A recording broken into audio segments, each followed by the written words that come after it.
Hi, everybody. Welcome to Paul Programs.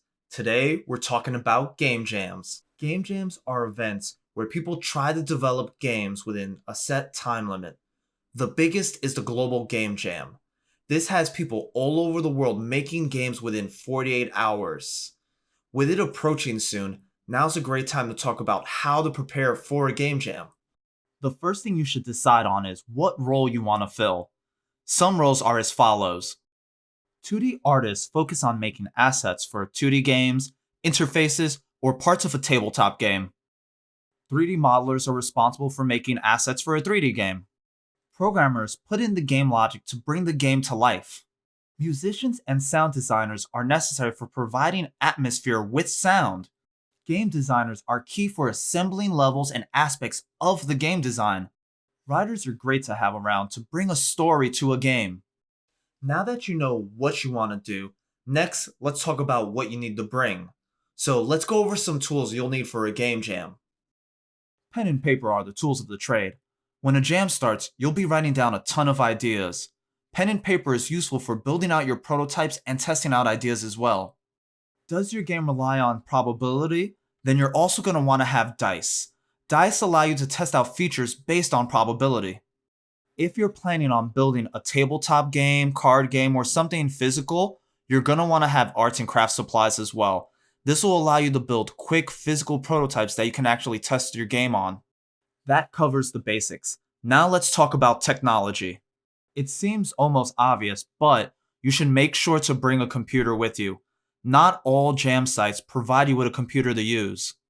You're also going to want to pack up a mouse and keyboard because you're going to be working for long hours, and working on a laptop keyboard or trackpad is not really an effective way to get things done. If you're an artist, you may be used to working on a drawing tablet, so you're going to want to pack up one of these so this way you can work comfortably. Plugs. Do not forget this, and make sure all your batteries are charged as well. You don't want to run into a situation where all of a sudden you run out of power and you have no way to get your machine up and running. I also recommend pack external storage. You don't want to run into a situation where something happens to your machine middle of a jam and you lose all the work that you've done.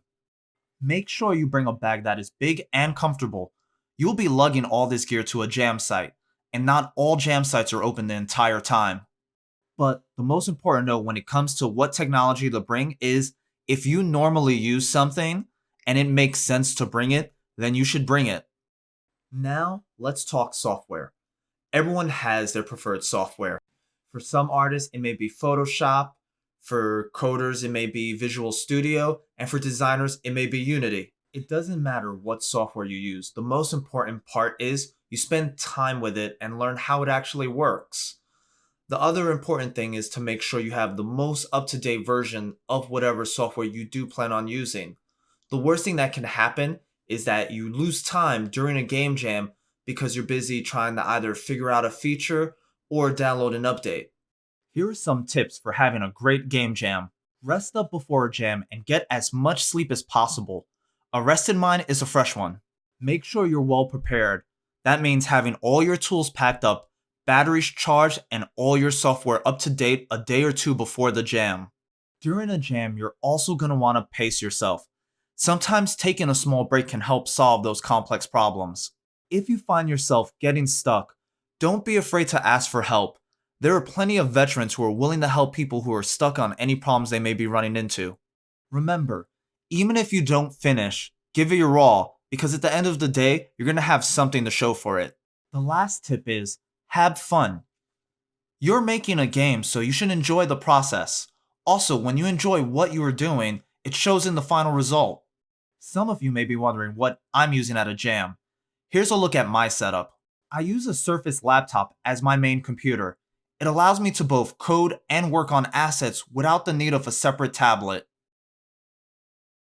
I use a Logitech Bluetooth multi-device keyboard because it allows me to use a single keyboard on multiple devices. My preferred mouse is the Logitech G602 wireless mouse. I store all my data on a Western Digital Elements 1TB hard drive. An Anchor USB 3.0 hub is what I use for connecting all these different devices. I use the Rocketbook notebook for writing notes and quick sketches that can be uploaded digitally for use in a game. Lastly, I have my mechanical pencils and a notebook for writing notes and paper prototypes. When it comes to the software I use, Photoshop covers my art needs. Visual Studio is what I use for coding. My preferred game engine of choice is Unity. When it comes to collaborating with my teammates, I'll use GitHub. When it comes to communication, it's either Discord or Slack, depending on what the team prefers. Hopefully, this has been helpful to everyone preparing for a game jam. Share your comments, questions, or game jam setups down below. Thanks for watching and good luck jamming.